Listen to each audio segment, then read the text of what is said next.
and tell about Jesus Christ. They're going to show and tell about their projects and interesting things. We had that in the previous meetup as well and online, but yeah, I forgot to mention we're finally doing this offline and online, but like on spot. So hopefully this is going to be the norm, not the exception. So yeah, I guess Sarge is going to talk now, and I'm going to leave the talking to him. Yep.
Hey, Sarge.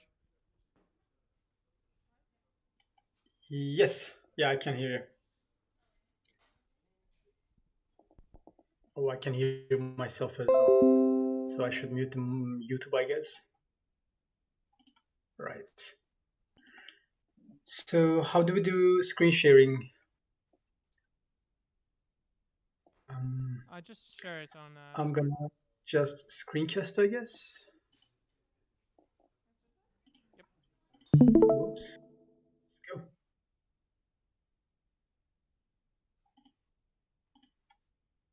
So Jānis, can you see the screen right now?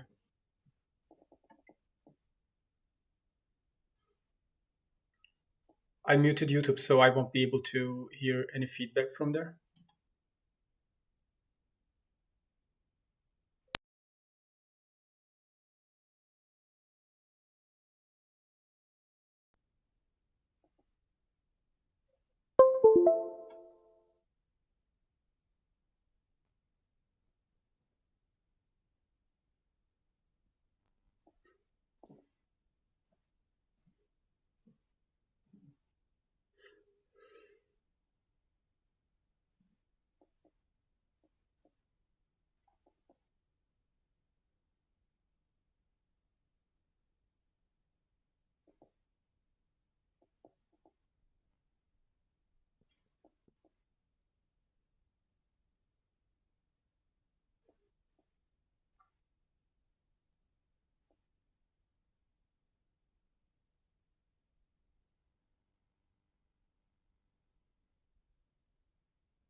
Okay, we can see your stuff now. have like a full screen button on the corner. Right button, isn't it?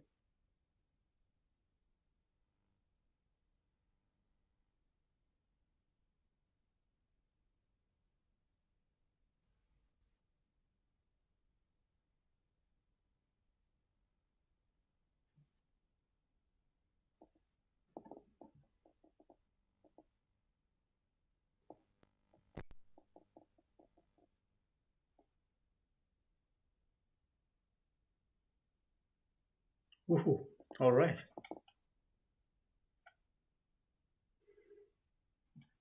Okay then, I guess we can start.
You can hear me now.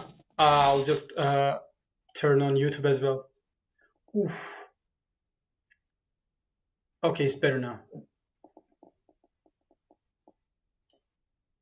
So, I'm going back. I'm gonna tell everything I said again. And I'll slightly turn on YouTube's audio so at least I know I can hear myself too. So, going back, starting again. So, when Jānis invited me, we thought that let's make a talk about metaverse because it's a very hype subject. Everybody talks about it. Everybody claims something about it. Nobody knows what it is. And at the end, it's something big because all the major companies and everything is trying to pivot that way. And so, first of all, I will have to warn you things I might say anger some of you, hurt you if you are in certain sub areas in metaverse because I'm really kind of irritated by this hype and like people just like try to sell things and whatever. So I will touch those points too. So if you are here, you signed up for it. But if you disagree, please write in Discord so we can have a discussion. That is pretty much the point. So first of all, let me shortly introduce myself to you. My name is Sercan Altundaş. You can call me Sarge. I'm a software engineer who is living and working in Estonia, Tallinn. And I work on a project called Ready Player Me. I do web development, game development, and team leading. And I have a questionable history with GameDev LV.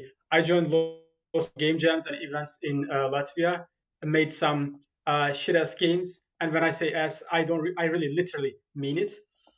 And like quite nice stuff, quite fun stuff. And I would really like if I was on the side actually at UniCon Cafe and do it with you guys. That'd be really cool. But the like war and pandemic kind of stuff really demotivates me, so I didn't really feel like taking a travel. But again, thank you for inviting me. First of all, let me tell you about the project that I work on, Ready Player Me. The project started to become popular in the game and metaverse scene in the last year. Ready Player Me is a project that I started in the company that I work, Wolf 3D, as a side project about 2 years ago. We already did 3D avatars for big game companies and corporations, and we were helping them make proof of concept projects and metaverse related things. So metaverse for me is not just showed up last year, but I have been working in metaverse related projects around 3.5 or 4 years already. And this gave birth to Ready Player Me 2 years ago. We decided to move our things into web and make it more open for everyone. It's a web-based cross-platform avatar creator where you can go and make an avatar on the spot in your mobile phone or website, web browser without having any hurdle. No app downloads, no nothing needed. And our core technology is that using a selfie to predict certain facial features and applying them on your 3D avatar. So when you make an avatar using your photo, it's already going to predict certain things for you, and you will get a personalized avatar, not a base avatar that you can just customize. And we have a partnership project that is, again, it's also free. The companies who make projects or games related to metaverse or avatars can actually apply to us for free. And we provide them custom implementation of Ready Player Me that they can use in their games and apps. And at the moment, we have more than 1,500 applications already signed up with us. Among these are very big companies and projects, actually. Whenever you like, you can actually go and visit Ready Player Me and see it for yourself, experience it for yourself. We have very cool ass website, so you should definitely go check it out. And so let's slowly get to the subjects. What is an avatar before coming to the metaverse topic? So word avatar is not something very new to us. If you're ever been in actually this is a real presentation about metaverse. You will see there will be more, and I will actually scrutinize some of the bullshit going on around there too. So I'm coming there. Hold your pens. It's nothing strange to us, the word avatar. If you use the internet and if you ever logged into a forum or something since 2000s or whatever, you made yourself a profile, you uploaded some photos, and it was called avatar. Later, some movies, animes, and video games and everything. So the thing we call avatar, comes from all sci-fi books and religions and whatever. It means something, something you can relate to, some kind of a abstract identity. In this regard, in the lingo of metaverse, the avatar is your digital representation and identity. So in our words, in Ready Player Me, we call the avatar your passport to the metaverse. An avatar is a container of your identity, your visual representation, personality, your inventory, everything. Just like your body in real life. You can have your wallet and phone in your pockets, your clothing on you, and when you go out the street, people can actually recognize you from what you're wearing, how you walk, how they see you. And adding some digital layer on top of it, like clicking on you maybe to see more details about you.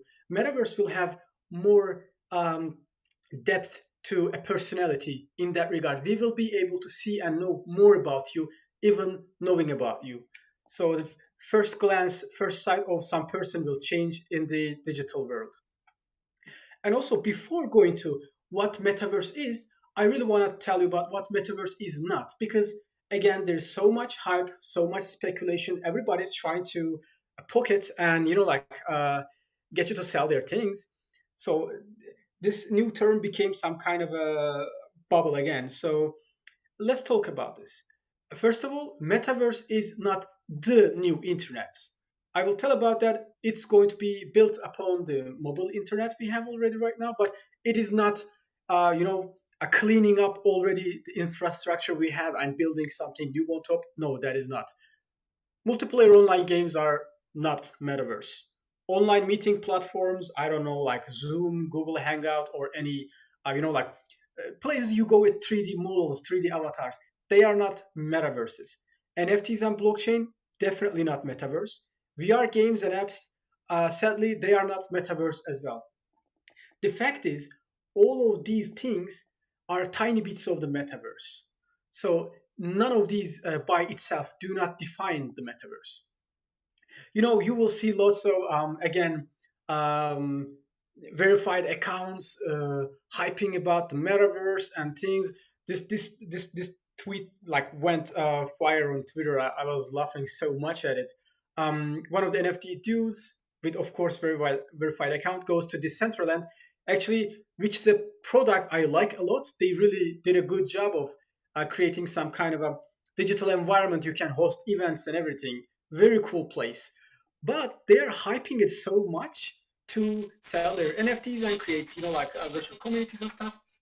This was from a raving party where avatars just stand still and there is some music in the background, but the guy's expression is like, "This is the metaverse, a live rave happening right now in the Decentraland." And you can't even see any of the avatars dancing. There's no lights going. This guy probably never been to a rave party before. Just to hype it, using their words and a community to hype something and sell their things. It's like, I find it really, really irritating.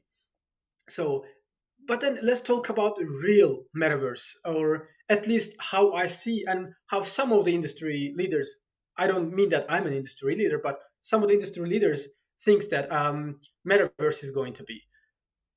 Metaverse is the continuation of the mobile internet we have, but it will be in a way on steroids. If you look back 20 years ago, we were trying to load images or something to our browser, and it was loading like line by line slowly. Internet was very slow, but even though then it was something for us because we couldn't do that before. Right now, from 2022, it was very slow. Maybe looking from 2030, from the future, the internet we have right now will be very slow as well. So we will have 5Gs and 6Gs and some more. We will be able to stream like loads of internet all over. Right now we are having the Stadia and GeForce Now kind of things, streaming games without you purchasing the game or installing it yourself. You can play it as a video stream with minimum latency. This technology is coming, and this is going to help us do more with the internet. The things we were not able to do with the internet due to the bandwidth and the slowness of the internet, we will be able to do those. Websites, blogs, and other type of internet activity are going to slowly move from pages, videos to 3D content and experience-based content. So pretty much all the things you experience in the internet are going to be based on 3D content, haptics, spatial audio. So it is going to wrap you virtually. So it's not going to be like just looking at the screen and reading it, but when you experience, because the word is going to change as well. We won't say just read or listen or watch anymore, but the word to feel what we have in the internet will be experience. And when we experience someone's memories or blog posts or news, we will be right in there. It will be so immersive. The improvements of the internet will, of course, reflect on how we use and utilize the data as well. We will start collecting a lot more data. We will have lots of hardware, wearables, sensors, chips all over us, everywhere. And these are going to collect information about our environment, about us, and more. And this data will be used by machine learning algorithms and certain artificial intelligence components to produce us much useful knowledge. So even right now, slowly, the smart watches are becoming a norm. Is my voice is becoming robot voice? Just a moment. Let me listen. Okay, it's fine. So where was I? Okay, sorry about that. I was saying the smart watches are becoming a norm, and we are having this smart glasses and rings, and these are collecting information about our body, our surroundings, and these are all going to be saved, registered, made use of, and this data is going to be provided for us to make more of it. And the economy will slowly transition more into digital. Right now, how we care about the physical ownership of the things we have, slowly having and owning digital items, digital content will also mean more. Of course, all of us have credit cards. Money is pretty much digital for us now. You go to video games, buy stickers or weapons or skins, and make use of them. Uh, there will be even more of it. Pretty much in the future, probably companies are going to even provide us more digital content. Anything physical we buy, there will be a digital twin of it. And there will be a digital economy going around it. So we will start buying and selling more digital goods. And at the end, all of these is going to be based on software and hardware. And the thing to produce that is harder is hardware itself, because we will need smaller chips, much better memory, better operating systems, and everything. This needs to be embedded into very good hardware and very good hardware architecture. So some advancement in hardware will definitely be one of the important parts of it.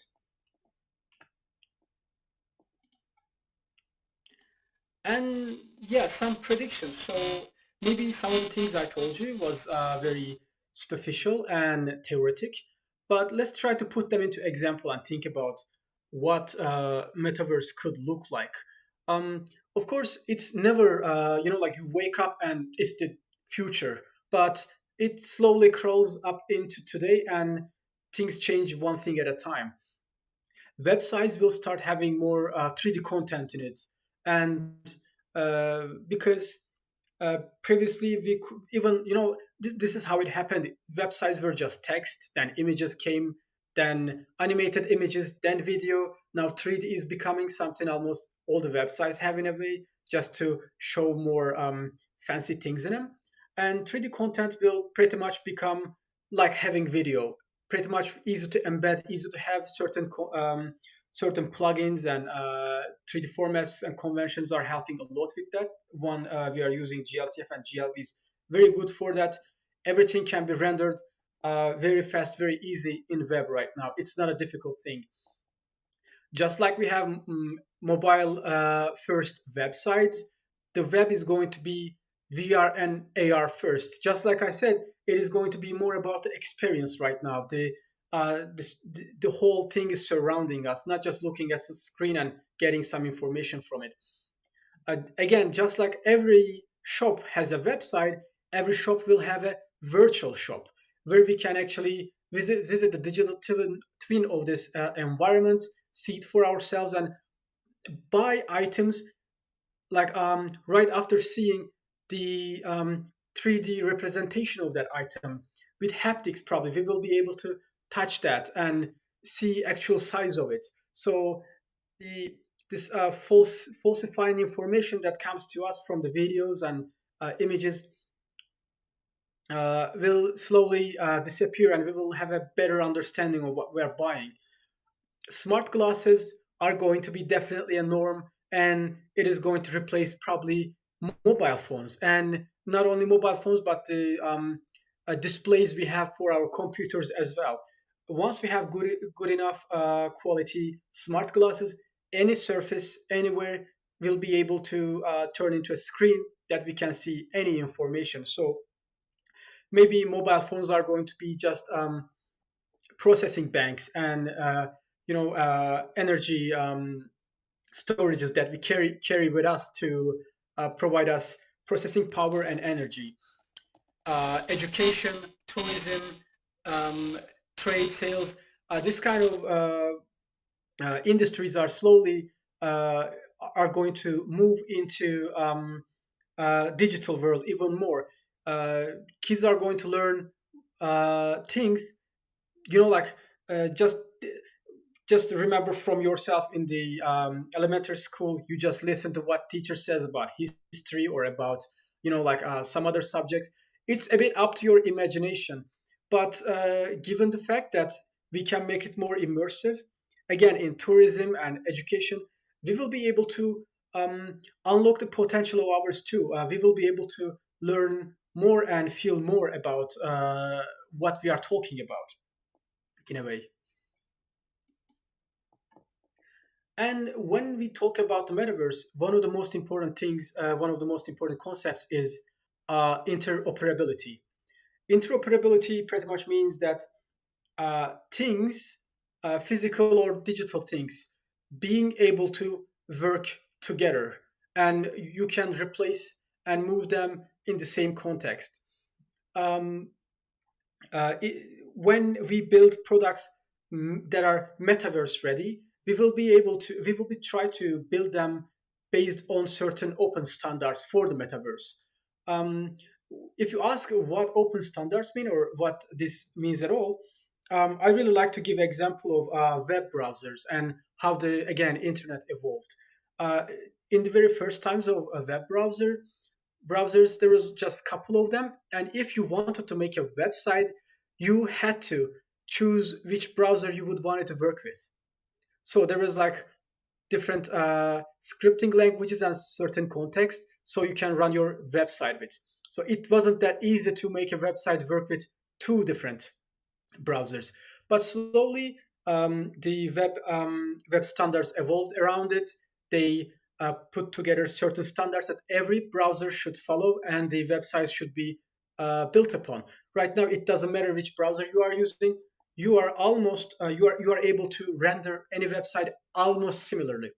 That is thanks to this open standard. So we are not enforced to use the standards of either Mozilla or Microsoft or Apple, but there is something, some institution that dictates or helps people use how these things should be done.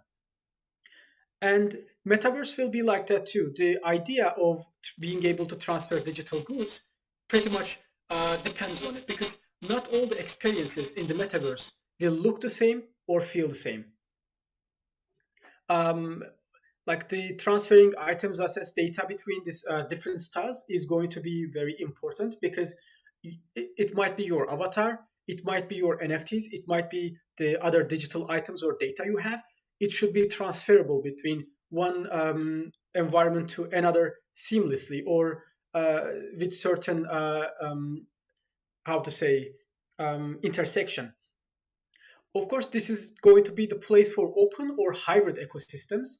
What I mean by this, certain ecosystems will accept any interoperable data coming inside. Some are going to have certain restrictions. Let's say just like a dress code. You can enter certain experience with certain avatar dress, or hiding certain information about you, leaving maybe your age or name, real name out of this.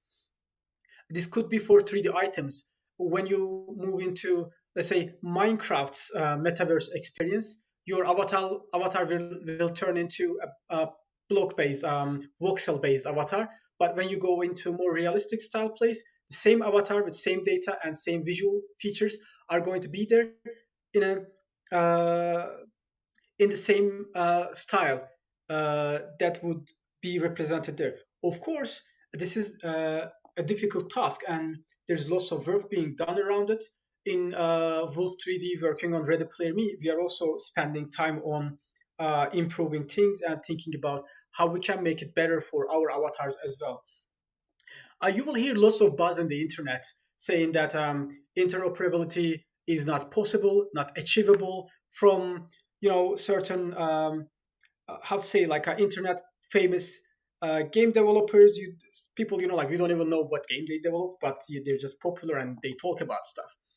The thing is, during in the game industry, we came a long way. The tools we use, the software we write, evolved a lot. We can automate so many things. We can transfer styles. There are machine learning approaches that helps us with the meshes, with textures, and so like even the bone structures and everything. So these are going to be explored things will be laid out. These standards are being developed. Even the open standard for avatars and metaverse just started like half a year ago or something. So these are really new concepts. Of course, there had been like, how to say, Second Life or certain products in the past. They were kind of thought to be the early metaverses, but again, they were closed ecosystems. They didn't accept anything from outside. Or, of course, artists could produce items for them, these applications, but it was always stuck in there. You couldn't use it outside. The idea right now is to make these things move from one place to another and change their shift their shapes in a way too. So interoperability is very, very, very important. And honorable mentions, when the subject is metaverse, you will see lots of NFT people are jumping. Everybody talks about blockchain, everybody talks about NFTs. Lots of scam goes around, stolen art, monkey pictures in your digital wallet and whatever. So it's like so much speculation going. So you should really know that I can clearly and straight to the point, I can tell you, NFTs are not metaverse. But again, this doesn't mean that, like they are bad, they are nothing. No, NFTs are not bad, but it's kind of early for the fully implementation of NFTs in metaverses. The value of NFTs are going to come from really the foundation of blockchain and how digital transferable items are laid in this environment. Like right now, I can go to Counter-Strike and buy myself, some patch or some skin. Well, I will be able to use that only in Counter-Strike, and I will pay like $5 to $10, nothing much, and that's it.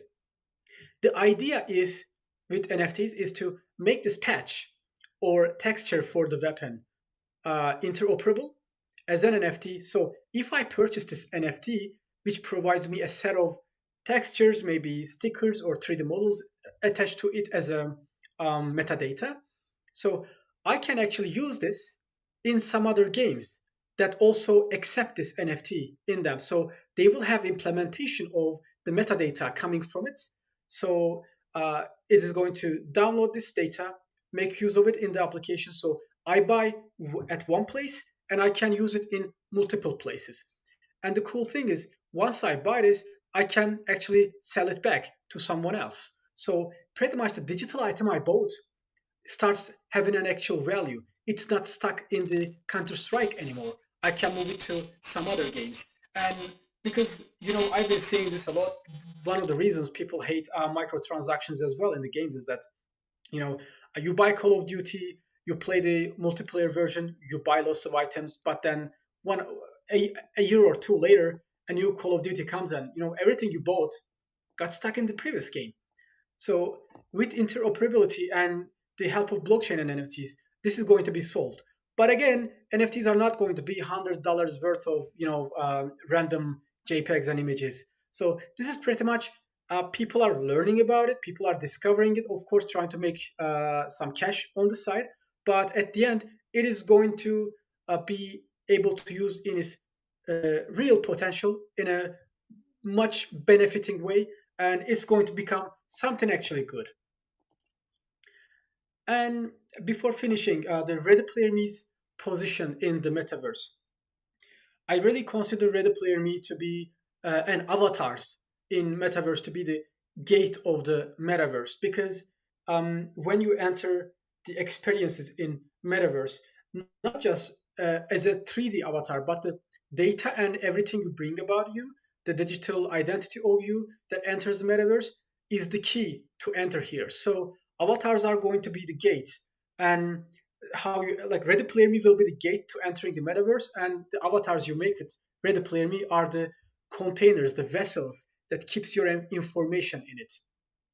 And Ready Player Me right now is the go-to avatar solution in the web. Pretty much, we have no competitor that provides the avatars in an open fashion for free like that people can get them and use them in their applications right off the bat, we provide this ability. We are cross-platform and cross-experience. Even right now, you can go to Ready Player Me, make yourself an avatar, and use this avatar in VR chat, Somnium Space, so many other experiences, websites, games. That is possible, and much more, like many more, is coming, and so many things are in development already. We have wide support for platform and game engines. You can use Ready Player Me avatars in iOS and Android native platforms, Unity and Unreal engines, in the web directly, and your custom engine as well, as long as it supports GLTF convention.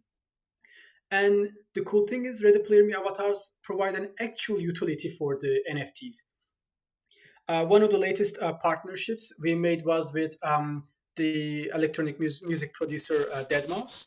Had an NFT set of the iconic mask he has, and we made headwears of them in Ready Player Me. So people who purchased these NFTs were able to come to Ready Player Me and unlock their NFT as a customization item in Ready Player Me and use it. So your NFT that you purchased actually had a real use, that you could use it with your avatar and go to all these applications that we provide you that integrates Ready Player Me avatars, and you can go to these places and show your NFT on your avatar.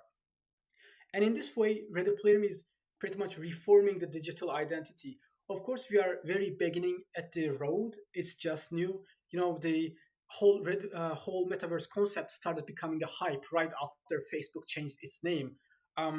Zuckerberg did this, and this hyped with the NFTs, and everything started becoming like a big flame, and everybody's talking about that right now. But in there, what you should really focus on is the technology that is going in the background. And in this regard, Ready Player Me is really trying to conquer the avatar part of this market. And oh, did you see the message? Let me check. Oh, anyway, so the schedule is tight, I guess. So I've been speaking. I was trying to make it half an hour, but lost a lot of time. So that was all. Thank you for listening, and I'll try to take a quick look at the questions right now. Any questions? You can write them in Discord or here. I can also we can switch to the next presentation probably, so I do not take time, and I can try to answer them in the chat.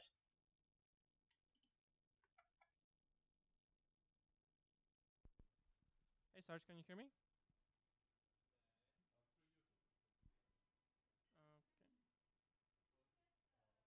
Input.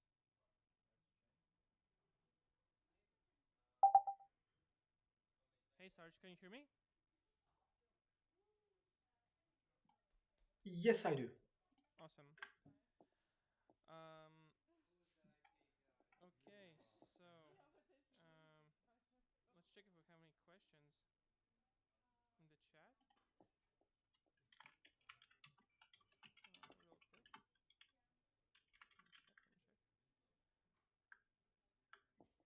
Okay, does anyone here have questions? No? Anyone? No questions? Okay, we don't have any questions locally for some reason. Oh, that means it was a bad presentation, eh? No, it just means that you pretty much explained everything. All right, thank you. Which is pretty good. Oh, okay. Hi. Can you hear me? Yes, I do. Okay, it's more like an opinion from me. Mhm. It's probably gonna be divisive, but for me, like personally, my opinion about the metaverse and all the NFT is that I see the metaverse. You're saying like everybody's talking about it, everybody's hyping it up, but I will disagree. I think only the big corpos are hyping it up and using as a buzzword. And the idea to me right now looks like it's just like a tool for the big corpos to sell worthless digital goods to the customers, and just like it seems like another micro transaction store to sell stuff in at least in the video game industry so far. That And is true. Yes. What I mean by everyone is really all these big corporations, because whatever they talk, everybody else talks. You know, like you see this tech journalists and other people. Like I saw it so many times. Like even in the politics, you know, like news shows and whatever. Sometimes the point comes to metaverse and they discuss about that. It's just they like Zuckerberg in a way made it mainstream. And yes, the idea is to sell people digital things as well because it's cheaper than physical in a way, but it makes you pay as much. So great business. yeah, that's true. And another thing is that, yeah, while you can agree that NFTs are not metaverse, the metaverse, like the NFTs are like they go like a glow with a hand, like yeah, hand in hand. Like it's like the NFT is just it's a tool inside a tool, like to sell stuff. And as far as the consent goes, like NFTs are straight like a scam. Like Gabe Newell for Steam, he just banned like all blockchain games and NFTs because he said Hmm. more than over 50% are scams, straight out scams. Like Some and even say like 95%. I even don't more, really yeah, have the could be, yeah. data, so I can't back it. But yeah, that is true. And the thing is, like, artists, developers, you know, everybody sees this, you know, like a bandwagon going and they want to get something out of it too. And well, I can't really blame them. And the cool thing is, the blockchain and this metaverse environment kind of gives you this opportunity to be anonymous. So, and there is no regulations around it. So you pretty much actually, you know, like promise people something, you do not deliver it, you take their money and you just disappear and nobody can judge you. You know, like it's like Wild West right now. So you just rob the banks and nobody can trace you. How cool. All right. Thank you for the presentation, Sarge. I thank It you. was Hmm. really awesome. And I think we're going to go on to the next speaker now. Hmm. Yeah, Yep. let's go.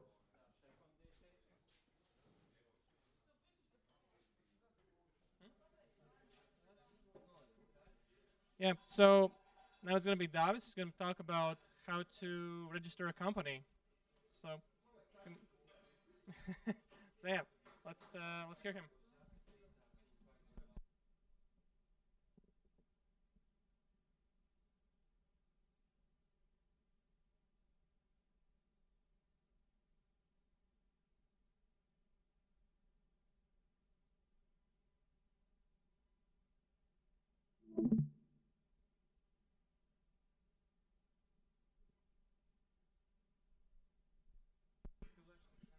One, one, one. Good.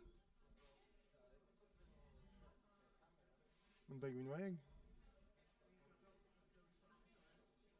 Es labāk šodien, tāpēc es varu redzēt priekšā, lai es te baigi nečakarējos.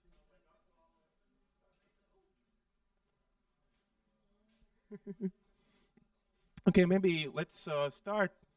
And before I start turning slides, I have a question for you. So if you could answer by yes, by raising your hand. How many of you are software developers? Okay, most of you.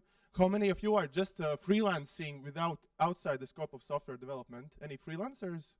Kind of freelancer, or you could also share some things there. Okay, how many of you have sold an app to either App Store or Google Play or Steam? Yeah, published then. Okay, maybe but sold, so you can made money by selling on Steam, on Google Play, on App Store. And raise your hand if you want to do that in the next year. Good. Okay, so this will be helpful. Okay, let's turn slides. So just a quick announcement that this presentation is not a substitute for a sworn attorney's consultation. Everything has been double-checked by also these sworn auditors then at Evidenti, but still, this is not a substitute for that. And if you could turn off the Northern European, that would be great. And by about the topic which we'll be talking about, the first thing was to ask about how to register a company, but that is secondary because registering a company is very easy, but what you must figure out is taxes, so I will be talking about taxes 25 minutes approximately, so let's squeeze in the format because it's very strict on time and there will be a lot of information. Quickly about my background is that until 2014 I was working at big corporations, and then since 2014 I understood that I want to help young entrepreneurs. This is a photo from the Student Business Incubator of University of Latvia. There's at least one member in the audience which I met there at the Student Business Incubator. And if you want to launch your app or your software or your software as a service without or with help of business incubators, because there's Tech Hub Riga, there's business incubators, there's mentors, there's help, there are government fund programs. I have two gifts for you. So the first one is, if you're launching the business without any help, it will go like this. Yeah, there. And with any help, like with mine, with consulting, with mentors, anything, you are still the best chance that all the entrepreneurs, like others you can help, it would still be something like this. Because like breaking the thing that everybody's been evangelizing and entrepreneurship as that everyone should do so, but in reality, there's none higher difficult career path than starting your own business, because you will have to do everything. And I was in situation in 2015, so this business incubator wanted to hire me full-time, and they said, okay, so we have the salary budget, so pay your own taxes. And you might also be in the situation that, for example, many Norway and US corporations want to employ Latvian software development, the developers, and tell us, we will pay you this amount of thousands of euros per month, write me an invoice and take care of your own taxes. So if you don't optimize, you will pay 43% of that, what the Norwegians or the US will pay you. But this was in 2015. I optimized and I paid five times less tax by registering a micro enterprise company myself and then just issue invoices to everybody, which I could. So back then the company registration took 2 weeks. So once I set up a company, then peers around me asked how to register a company, and for 2 years I was just consulting people to register a company, and they understood, what if I made a website to help sell my services outside of my scope of people? And this is my website without any logo or anything. My face is on the front page, and after 6 months I was at businessgoogle.com right side, and the first one organically in Latvia if you look me up. And if you also want to start a business, and if you have even the tiniest possibility that you could find people from Google, get business Google.com account, and with search engine optimization keywords, advertise your project very deeply there. And in 2019, I grossed 75,000 euros, which is pretty cool. The crisis struck, but then in 2011, like 21, it's now okay as well. But this year, with all of the crisis around the world, let's see how it goes. But it's pretty fun. So if you want to register your enterprise, you have basically two forms of business registration these days. I will try to quickly skim through past, and then I will send Elvis the presentation, so this one you can use later. But the good news is that if you're starting a business, you have only two types of registration to choose from. The first one is the so-called performer of economic activity, or how everybody calls it, the self-employed. That is the first option. And the second option that you have, how you can register your enterprise to sell services to legal entities, is by registering a limited liability company, LLC. That is the good news. That is like the only two options which you have now at this point, because the rest of them, they have lost their attractiveness or are too difficult to at the startup phase. Like joint stop company, that is amazing, but later down the road, or foundation or association, they cannot make profit. Because you want to make profit, and like the only way how you can get money out of an NGO is by paying yourself a very high salary, okay? But 43% in taxes, that's what you don't want to go. But do not mix these forms of registration, of tax registration forms, because how you register your entity is not necessarily how you register tax. Quickly about the self-employed. If you register as a self-employed, note that you by default must have unlimited liability. So if I sue you for 1 million and win the court, we will take from you everything. There is unlimited liability. This is the first reason why people decide not to register for self-employed. Okay, and then there are larger effective taxes. Okay, it's easier and more affordable accounting, and it's easy to register and liquidate. But these are not the 2 points which you should be thinking about and focusing about, because if you're serious in business, then these are not that way to tackle. Whereas if you register the LLC, it's limited liability unless you guarantee everything by yourself as a shareholder. So if I sue you for 1 million euros and win court, you will lose about 3,500 euros, and the rest of that will be counted as a bad debt, unless you criminally steal as a management board member from the company, which can be proven at court. If you don't steal, then it's limited liability for your company. There are better ways how to pay taxes. Okay, the accounting costs about, well, depends on maybe 1,000 euros per year, and it's relatively easy to register but tougher to liquidate. And in 2020, like 94% of all the 94% of all the companies registered at the commercial register were limited liability companies. You see that individualized commerçants, which has been circulating around, it's like 5.8 programs, and it's still it is unlimited liability, and this is not what you should be going for. Now, but the taxes, the first thing which you must understand is that tax optimization is not avoidance. Many people mix these things up and said, oh, you're optimizing taxes. It is okay to optimize, that is completely legal, but what you cannot do is to avoid tax. For example, to withdraw from your PayPal income to your Swedbank personal account and not declare that income. That you cannot do, but you can declare that income and optimize the tax plans. So now we'll be talking about how you can effectively set up taxes for your company. The first one, it will be more useful to those of audience who are thinking about freelance employment or freelance sales of services, not to sell to international entities. So if you are a small business, service-oriented, it means that you don't have significant expenses. You're not buying and selling goods, you're not producing anything, you're just selling your services, consulting, design, computer services, and these things, up until 25,000 per year. So then the best form is still the self-employed with micro-enterprise tax form. Note that it is only for the self-employed. The tax will be 25% until this milestone. There is no minimal social tax if there is if you have another income for 500 brutto. So if you don't have another employment source of income, you must pay either 10% from the 1,500 minus turnover per quarter, the minimum social tax, or 155 per month if you do not have other sources of income.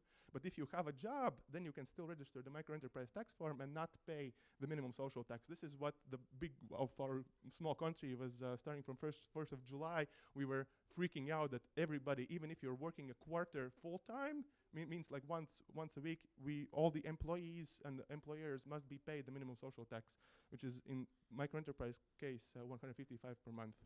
Now note that there's a lot of information in blogs which you can read up on Google, but many of them are outdated because this information changes every 2 years. If you register a microenterprise now, there's no more the 720 monthly tax salary ceiling. You can make much more than that, which is good news. Now, you cannot register for VAT. This is in red. And if you are selling your software to EU legal entities, you must have VAT. This we'll be quickly talking about. So if you do not need VAT, this is an option. And the second thing is that nota bene, that all the other tax benefits from your sources of income are lost. If you have another job, I don't know, 2,000, 3,000 brutto per month, you will lose a lot in the tax because you will not have deductible, non-deductible benefit from the other job, and you will lose money if you register for tax price.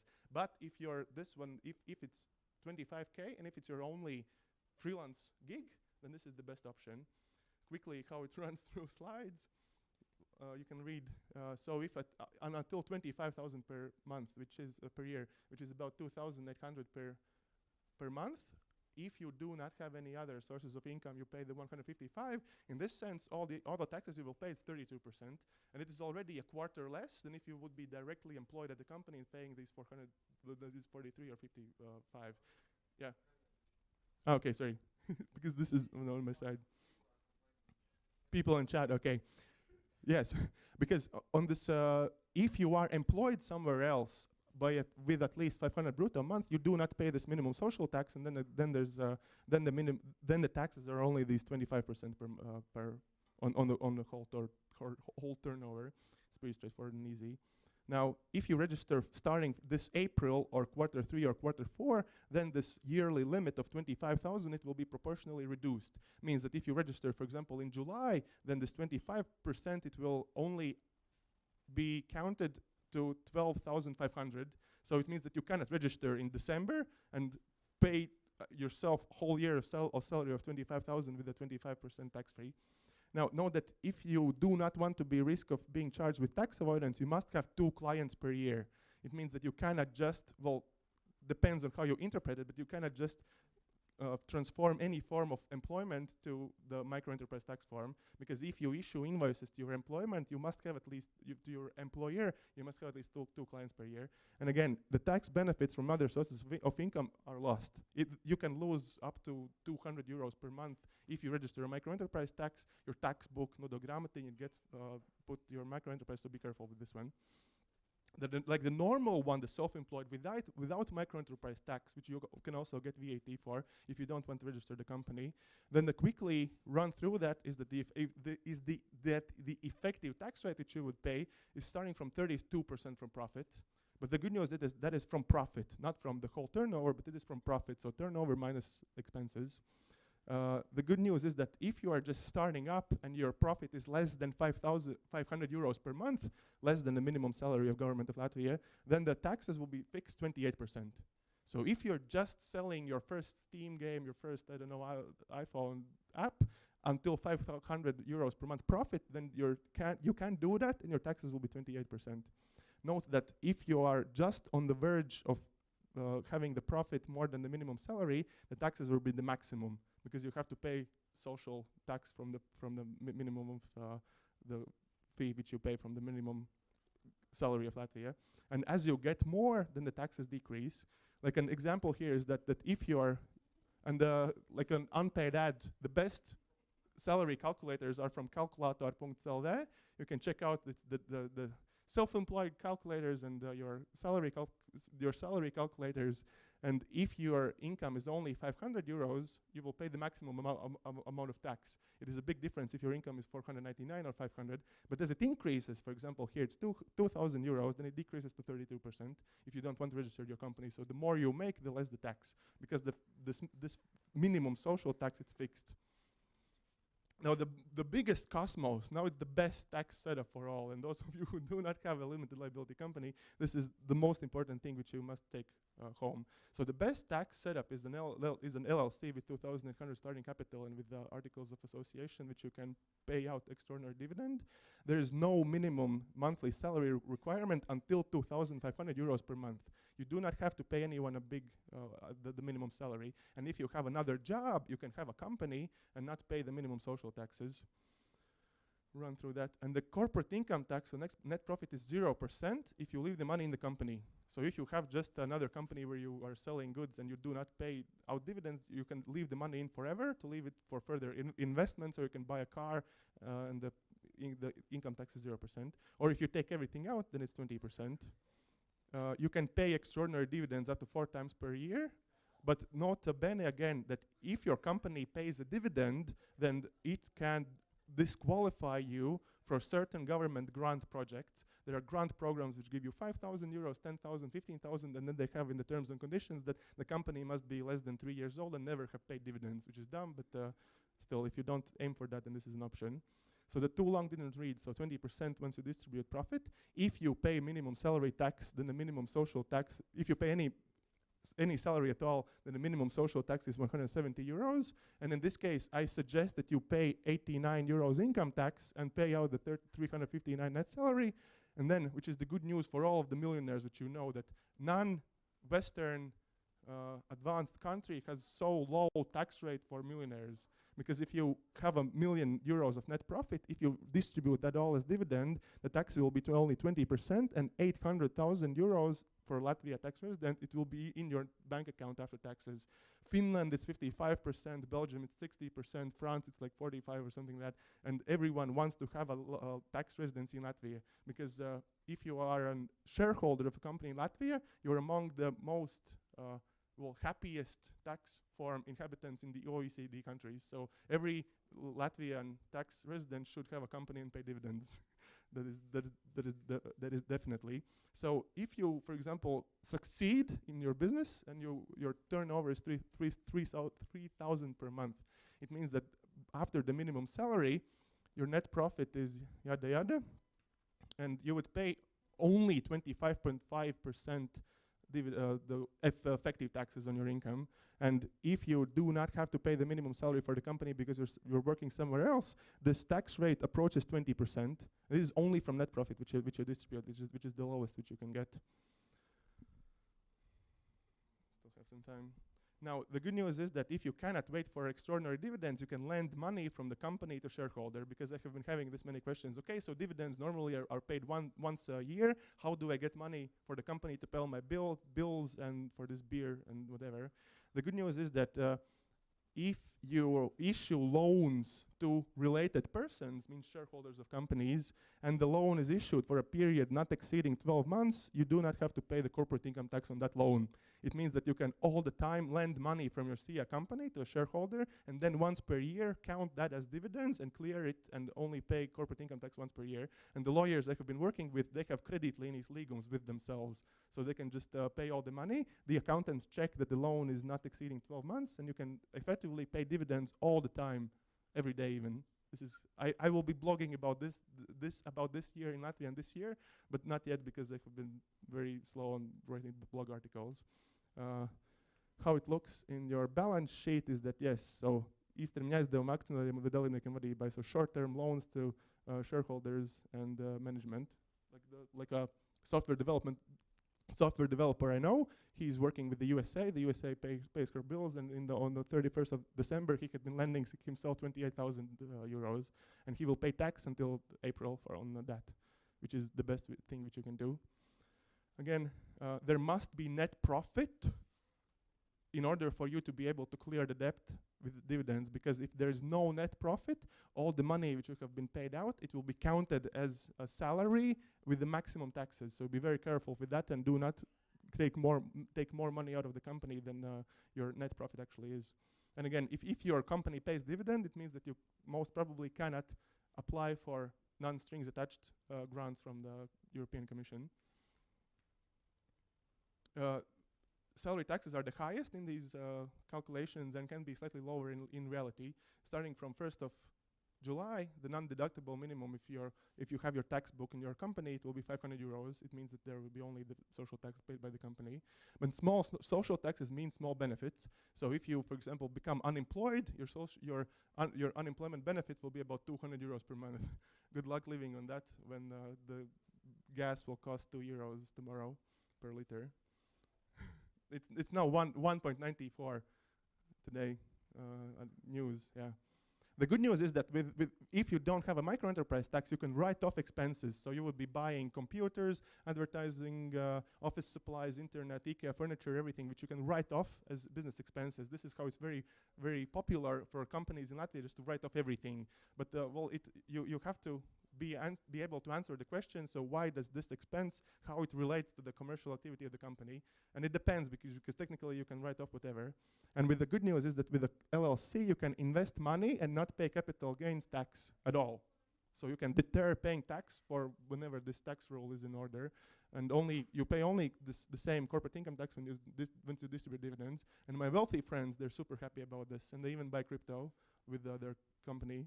With their company's money, they don't pay corporate income tax on that, and they only pay dividends tax, and that is that. So the last thing is because if you are going to sell services to outside EU legal entities, you must have a VAT number.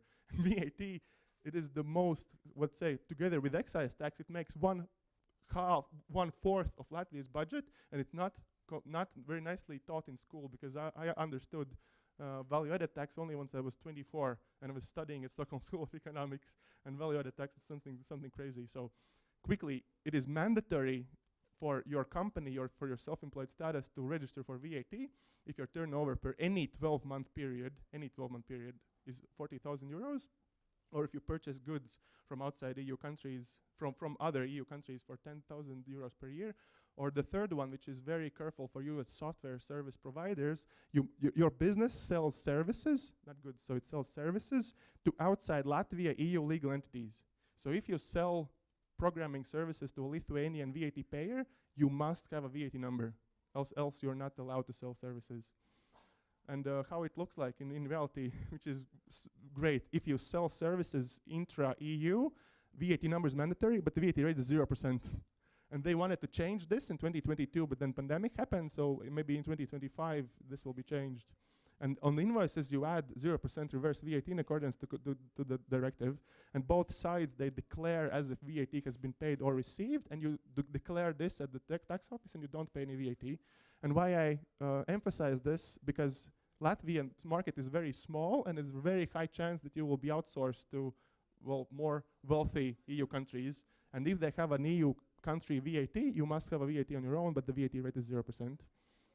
The good news is that if your clients are outside EU countries, Switzerland, Norway, the USA, there is no VAT, nor is no any requirement. You can sell for 200,000 euros a year contract to the USA without a VAT number.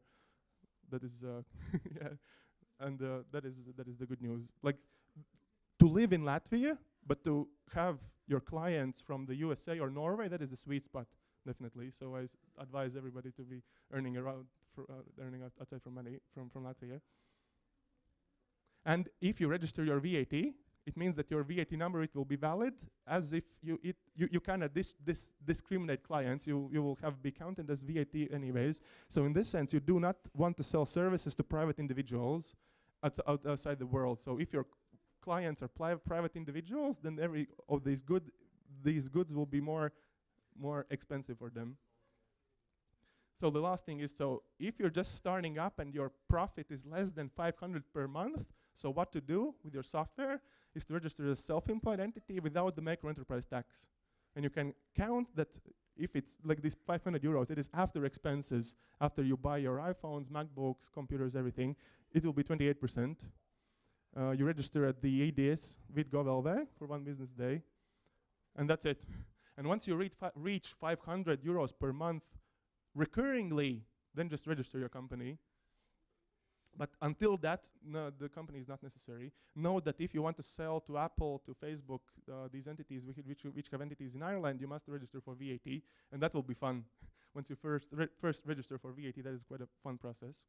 And to ask for the questions, remember that the only challenge is to sell your stuff to make money. Everything else is secondary.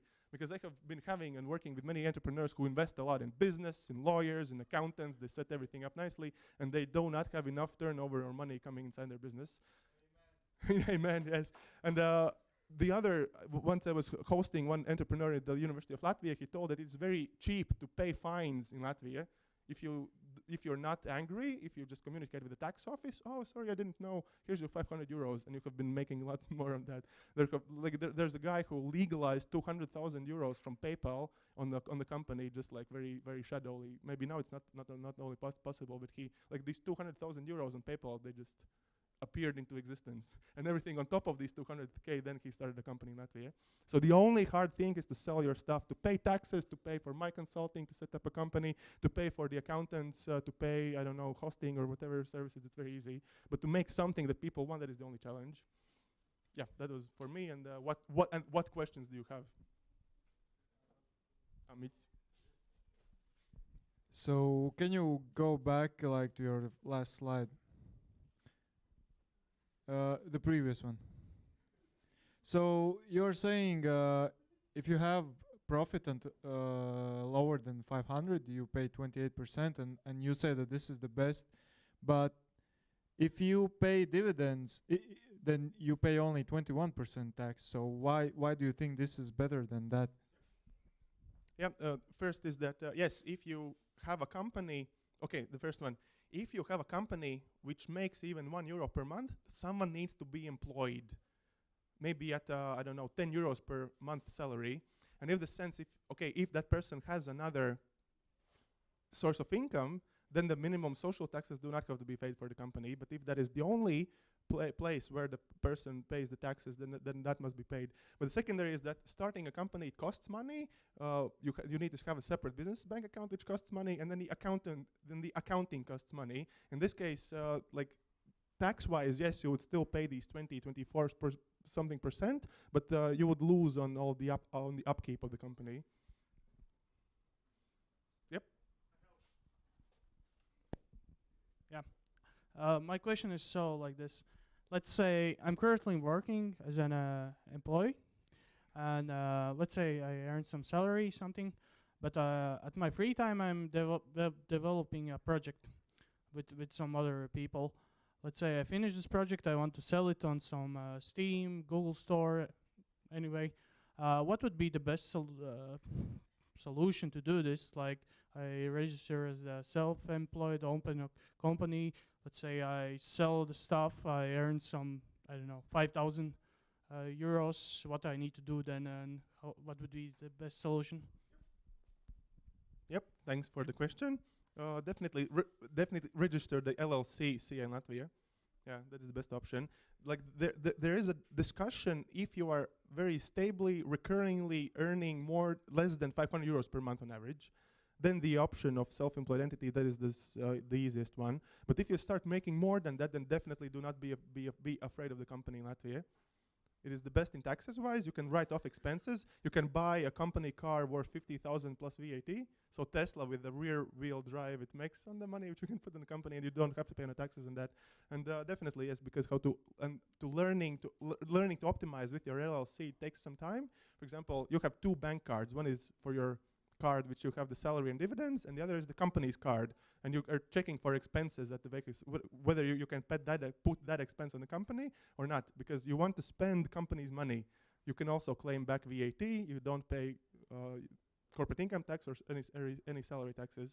And learning to optimize with the LLC, we entrepreneurs were very happy about the tax regime here. Yep. Buckle heads.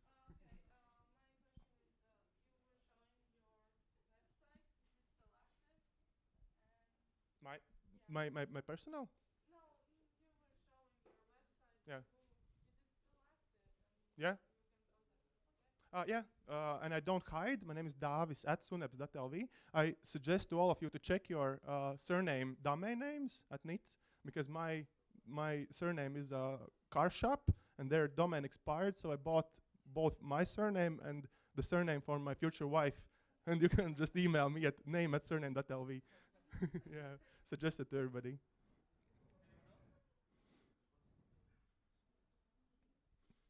Yeah, to leave my contacts, you can leave here. Dāvis Suneps here you can also find, and I do not hide.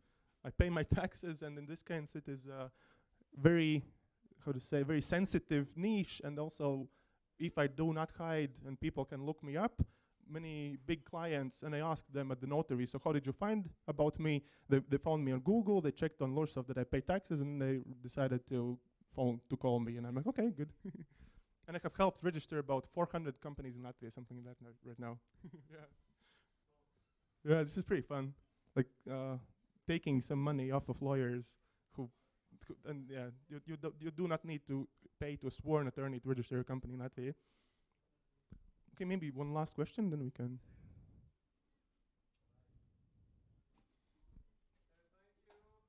Okay, thanks.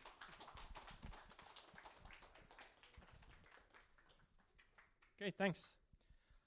So now we're gonna have Jānis do some talking. Not gonna spoil what he's gonna say, but.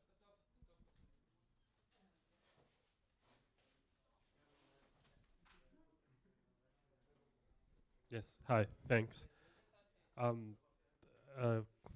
will switch to Latvian because this is about Latvian local game development contest. Yeah, I won't have a presentation, but I would want to share that screen because I want to show the web page. Can I? Okay, thank you. I'm sorry, Eriks.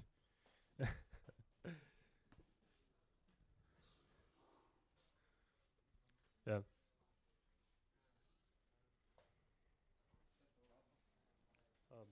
BRSD lapa ieeja Discordā. Kā šaisties? Jā. Super. Aizēju uz BRSD kanālu, vienkārši BRSD. Nevis org, bet vienkārši BRSD jābūt kaut kur. Jā, super. Uzspied augstāk bišķi. Jā, reku uz iela lapu. Ok, labi, super. Tātad, beidz runāt sāc darīt 11. Kurš zina, kas ir beidz runāt sāc darīt? Es ceru, ka visi zina šeit latviešu izstrādātāji, kas ir beidz runāt sāc darīt. Šis ir 11. gads, kad tas notiek. Tas notiek katru gadu. Beidz runāt sāc darīt ir laiks, kad beidz runāt sāc darīt, sāc taisīt savus spēles. Ja tu esi kaut ko turējis pūrā, aiziet, taisi, parādi, ko tu esi spējīgs izdarīt. Un šogad ir tāda lieta, kad Ukrainā notiek karš.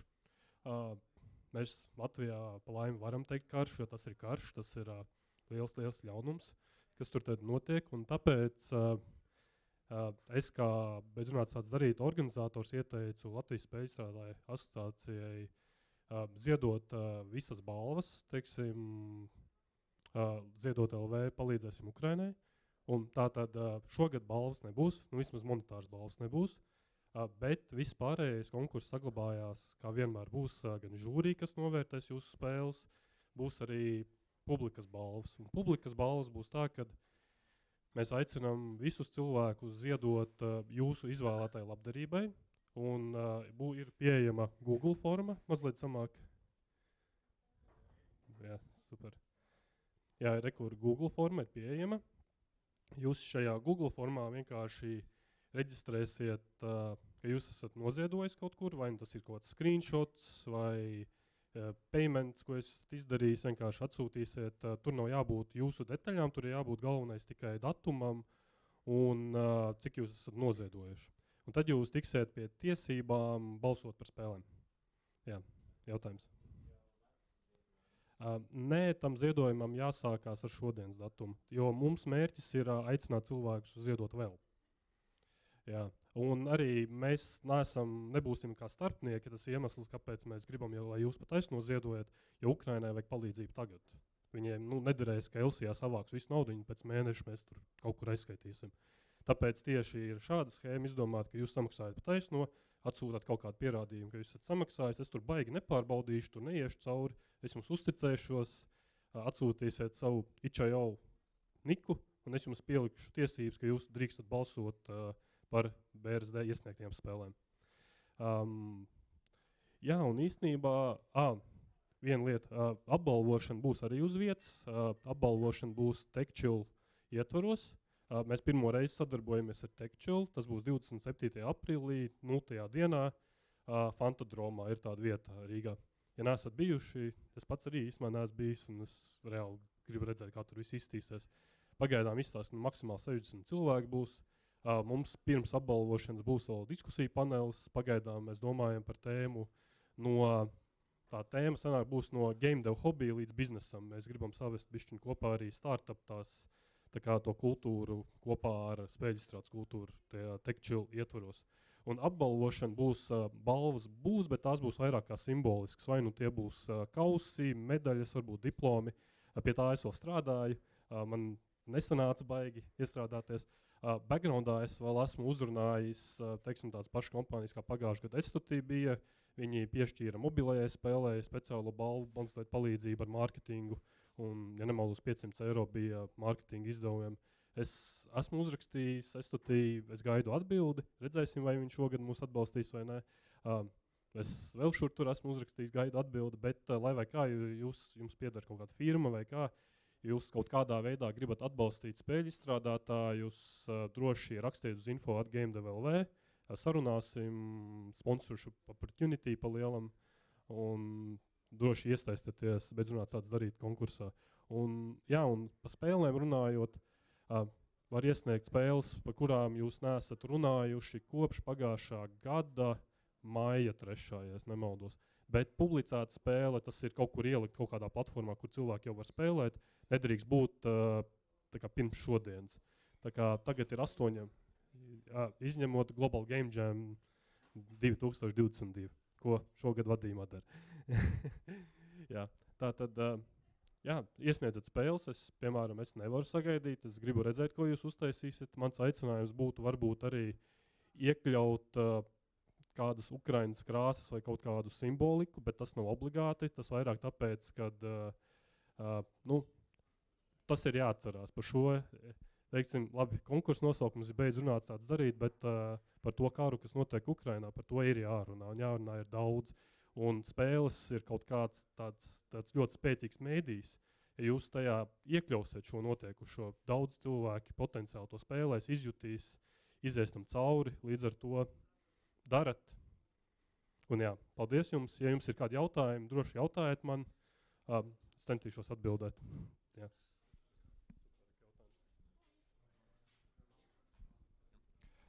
Es saprotu, ka jūs paši spēles nebucēt, vai arī palīdzat viņas attīstīt. Tā kā. Okay. So sanāk, ja es uztaisu spēli, es aizēju pie jums, uzrakstu jums, un tad sanāk, jūs man palīdzēsiet viņu izplatīt pa dažādiem mēdījiem.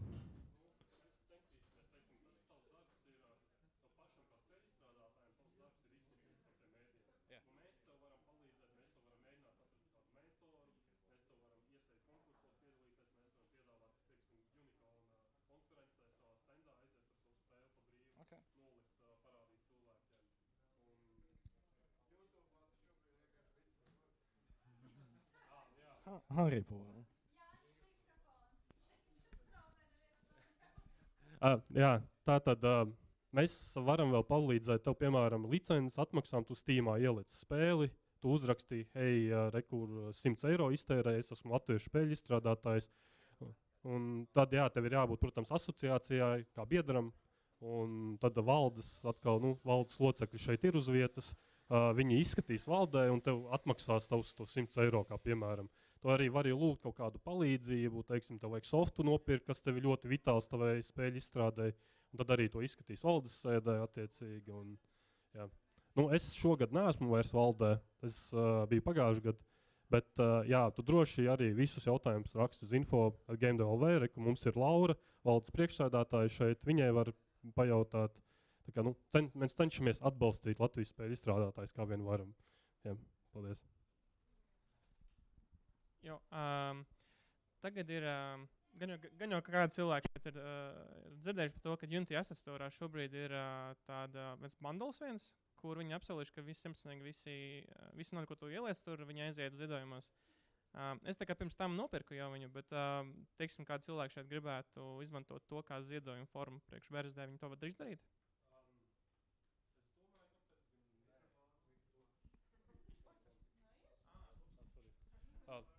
Man šķiet, ka jā, bet tam jābūt nopirktam tad šodien.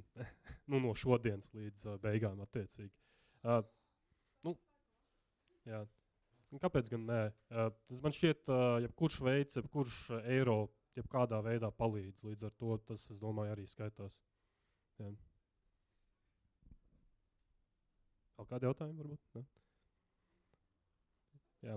Visā citādi jūs jau preses relīzes, visu sociālos tīklos pēc beidz runāt sāc darīt, redzēsiet. Es jau rīkošu dzīvās straumes, Q&A. Es centīšos šo te kaut kādā veidā bampot bišķiņu arī tā, lai viņš sasniedz vairāk cilvēks, būtu vairāk spēles. Vai taistat spēles? Paldies!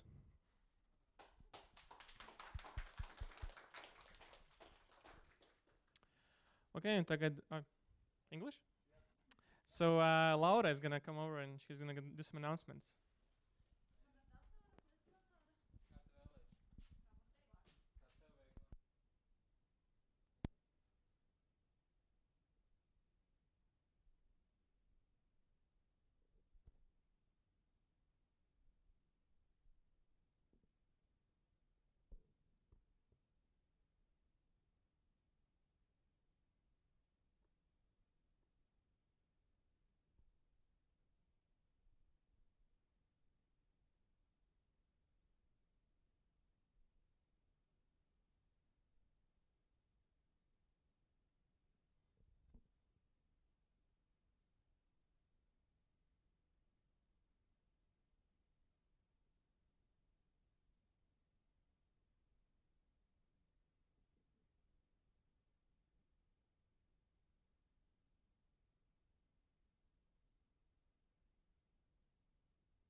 Hello, announcements, meetup 106. We're back on site, you probably noticed. And the thing is that looking at the pandemic situation in the last few years now, we're probably going to be on site till September, unless it gets a lot worse. So don't get sick. Who did that? Anyway, Latvian Game Awards are happening. It's happening this month in March online.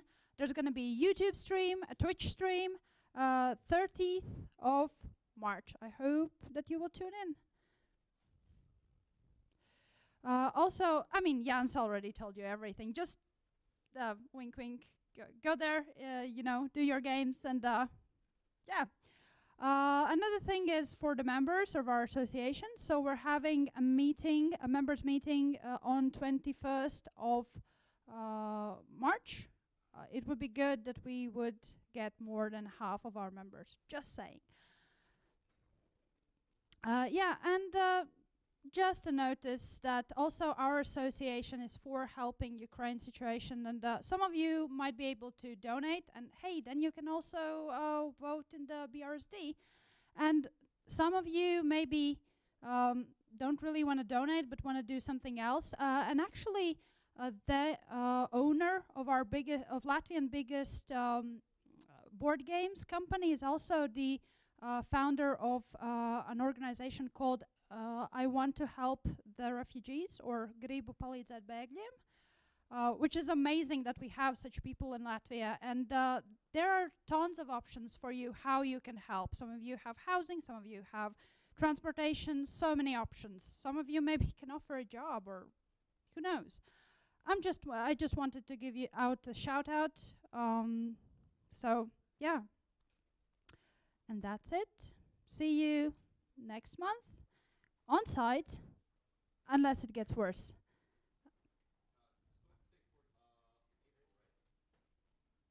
Yes.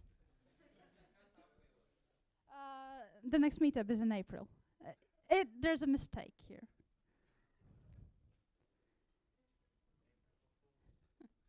Okay, yeah, thank you.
Hello, everybody, and as you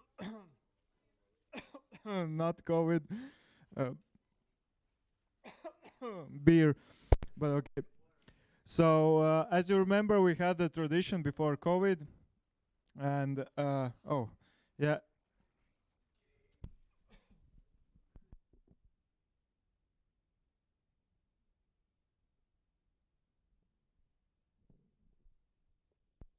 So let's play a game. The game.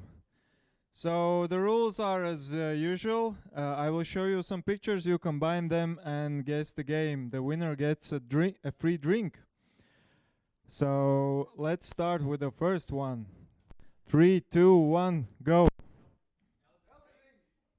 Nope. No. Yes, Horizon Zero Dawn. Because I couldn't think the... Yeah, so you were the first? Okay, then you. Okay, so you get a free drink. So the next one, 3, 2, 1. Nope. Yes, Saints Row, man, you are you are on a streak. Okay, so so you get another drink. Okay. So yeah, those are Saints, and this is a row in Excel. And the last one, 3, 2, 1.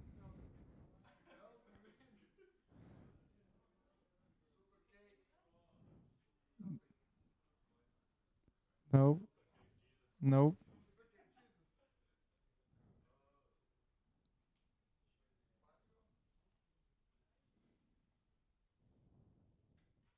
I heard some of the words. Yes, Super Mario. Super Mario. Yes. So you get a free drink. So yeah, thank you and see you next time.